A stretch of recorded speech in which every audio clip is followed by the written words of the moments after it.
Welcome to China Truths. Today we will bring you the following news analyses. The Chinese economy in survival mode. Chinese farmers hit hardest by new retirement scheme. Now, let's dive into the details. It's all covered in today's China Truths.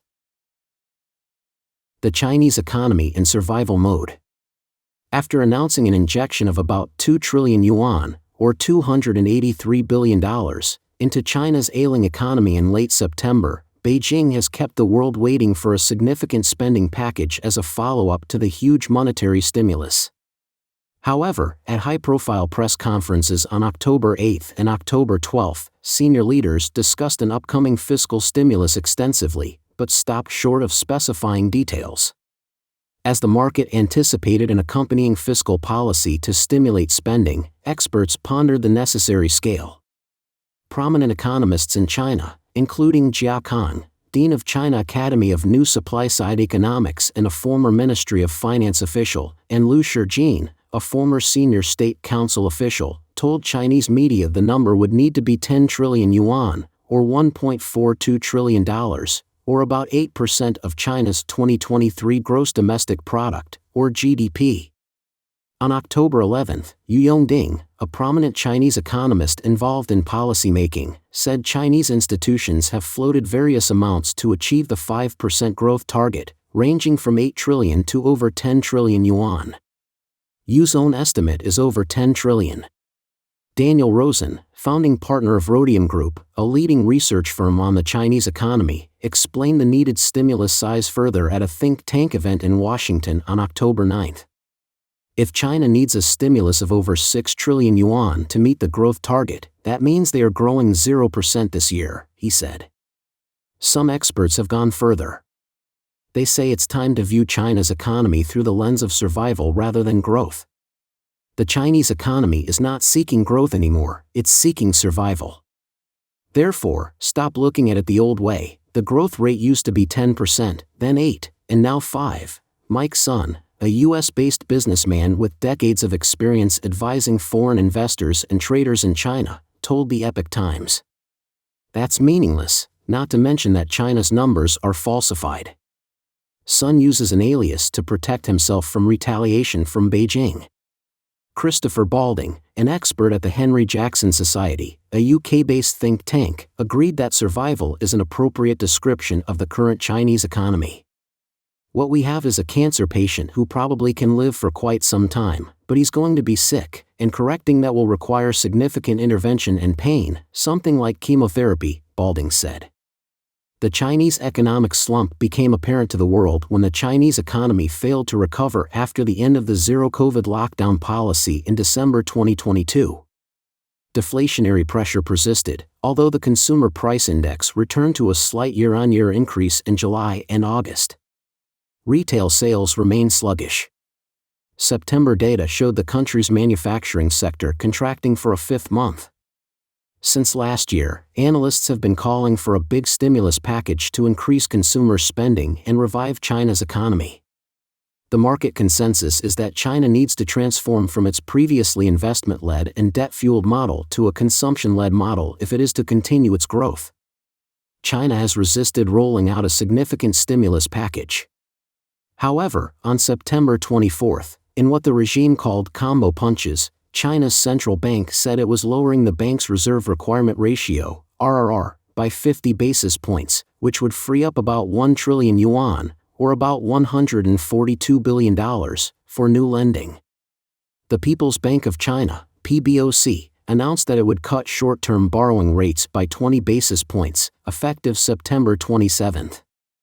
Balding questions whether the policy packages are stimulus. China made similar moves last year, just not on the same day.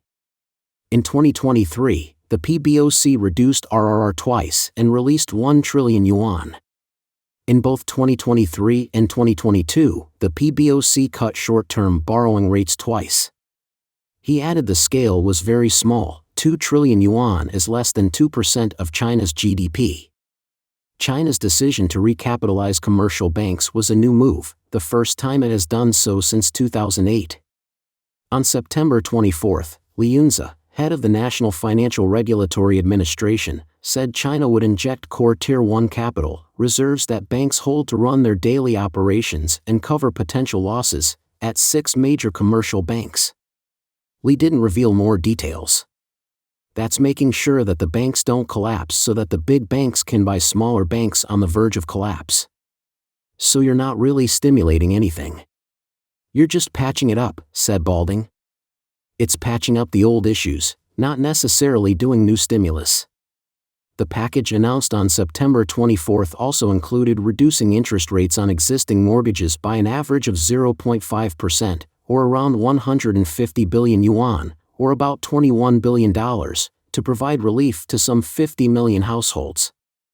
Home minimum down payments will also be lowered from 25% to 15% for second home buyers. Nonetheless, most international banks are still watching and haven't increased their outlook for China's GDP growth this year. According to J.P. Morgan, the latest move indicates that China has changed its piecemeal approach to addressing its ailing economy, though the effectiveness of the new measures remains to be seen, mainly due to the lack of specifics in the government's announcements. According to David Huang, a U.S.-based economist familiar with the Chinese economic situation, many analysts thought Beijing rolled out the combo punches out of concerns about meeting its 5% growth target. However, in his view, the motivation went beyond economic pragmatics. Beijing is worried about the political consequences of China's rapid economic deterioration, he said. The current economic downturn has threatened the CCP's political security, especially its potential to dominate Asia and change the international order, he told the Epoch Times. Therefore, the party had to act. China's housing market, which accounts for about a quarter of the country's GDP, has been in a downward spiral for years. According to the China Real Estate Industry Association, 1 in 5 homeowners in Beijing, a Tier 1 market, saw the price of their home drop by over 30%. Given that Chinese commercial banks lend mortgages based on 70% of a home's value, they take losses when the collateral's value drops under the loan amount. Chu Jianrong, an economics professor at Taiwan's National Central University, doesn't believe saving the property market is the priority of Chinese leader Xi Jinping. China's real estate market is very challenging to rescue, Chu told the Epoch Times. The rapid decline of the real estate market will impact China's banks, erode the rest of the financial system, and morph into a financial crisis. The new measures the regime introduced are merely delaying the housing market's deterioration. Sun agrees. He thinks Beijing chose to boost the stock market first, because although the property market can't be revived overnight, China's policy-driven stock markets could instantly show an artificial bull market.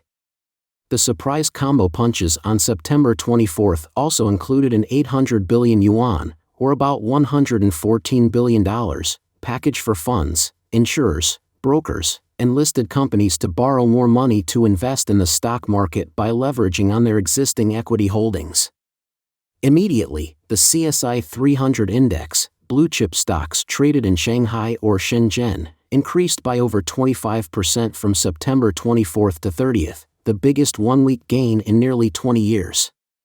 As the nation returned from a week-long vacation, anticipation was high for a policy package of a similar scale to stimulate spending. However, investors were disappointed. Instead of another 2 trillion yuan, China announced a tenth of that number. At a press conference on October 8, the nation's top economic planner said it would advance 200 billion yuan, or $28 billion, of investment in construction projects in its 2025 budget, which will start before the end of the year. The National Development and Reform Commission, NDRC, discussed a pending stimulus package extensively at the press conference, but there were no specifics beyond front-loading 200 billion yuan from the 2025 budget. In reaction, the Shanghai and Shenzhen stock markets dropped by about 5% in a single day, and Hong Kong's Hang Seng Index fell by 8.5%. The public relations blitz continued at another press conference on Saturday, October 12. China's Ministry of Finance again mentioned a pending stimulus package to significantly increase spending, without disclosing any details. Sun thinks Beijing intends the new policies to be unpredictable in order to keep attracting capital into the stock market. The unpredictability would make it difficult for investors to time their exit without risking a potential loss, he added. Xi is widely expected to continue his industrial policy of developing advanced manufacturing, which hasn't been able to lead economic growth by compensating for the housing market's decline. In Sun's view, by rescuing the property and financial markets, Xi is buying time, because digging China out of its current economic hole may take years or decades. When a person's life is threatened, save it first, he said. Think about how to recover next. Chinese farmers hit hardest by new retirement scheme. The Chinese government's decision to raise China's minimum retirement age will impact more than 400 million people, according to data from its National Bureau of Statistics. This will leave older Chinese with fewer years to enjoy their pensions and more years to contribute. That would put over 200 million elderly Chinese farmers in a tough position. Unlike urban workers, whose pension plan began in 1978, farmers didn't become eligible until 2009. Analysts said the Chinese government is passing its pension plan failure onto the general public, especially farmers, who have been made to sacrifice the most under its rule. The latest policy change would likely bring more stress to a society already strained by income disparity and the current economic slowdown. In September, Beijing announced it was raising the minimum retirement age from 60 to 63 for all men, and from 55 to 58 for women in white-collar jobs and from 50 to 55 for women in blue-collar jobs. The implementation will be done in several-month increments and will be completed by 2040. The Chinese government is making the changes as it grapples with a weakening economy and growing debt at all levels of government. Before the policy change, the Chinese Academy of Social Sciences warned that the state fund used to pay for future pension obligations is expected to run a deficit in 2028 and be depleted by 2035. In some provinces and regions, pension insurance funds were already running out. In 2016, at least 13 provinces and regions maintained less than 1 year of pension fund solvency. Heilongjiang province's accumulated balance, as an example, already had a deficit of 23.2 billion yuan, or about $3.3 billion, according to state media. For more than half a century, Chinese farmers have been subjected to discriminatory treatment resulting from the rural hukou, a lifetime household registration that left them largely excluded from Social Security benefits. The first pilot pension program for the rural population was initiated in 2009. It set a monthly basic pension of 55 yuan, or less than $8. This basic standard was raised to 123 yuan, or less than $18, in March 2024, according to a working report by Chinese Premier Li Chang. That is still dozens of times lower than the pensions received by urban employees. The latter, for example, receive a monthly pension of about 5,100 yuan, or about $720, in first-tier cities such as Beijing and Shanghai, and 3,000 to 4,700 yuan, or about $420 to $660, in other locations. Rural subsidies vary between provinces and regions and may be cut as local revenues decline. China's rural population, about 56.6% of total recipients, receives only about 5.9% of the total payments granted under the Social Security system, Kai Fang, director of the Institute of Population and Labor Economics, said in a speech at the Tsinghua Forum in 2022. Retired government officials consume a major portion of national pension payouts. Kai said that in Guangzhou and Shenzhen, for example, the pensions of retired officials range from 16,700 to 33,300 yuan, or $2,350 to $4,700, per month. In addition, pension funds are dwindling as more youth opt out of contributing to their pensions due to unemployment or disappointment with their economic prospects. In July 2023, a month after the government stopped reporting the youth unemployment rate, Zhang Dandan, an associate professor at Peking University, estimated that the figure then stood at more than 40%.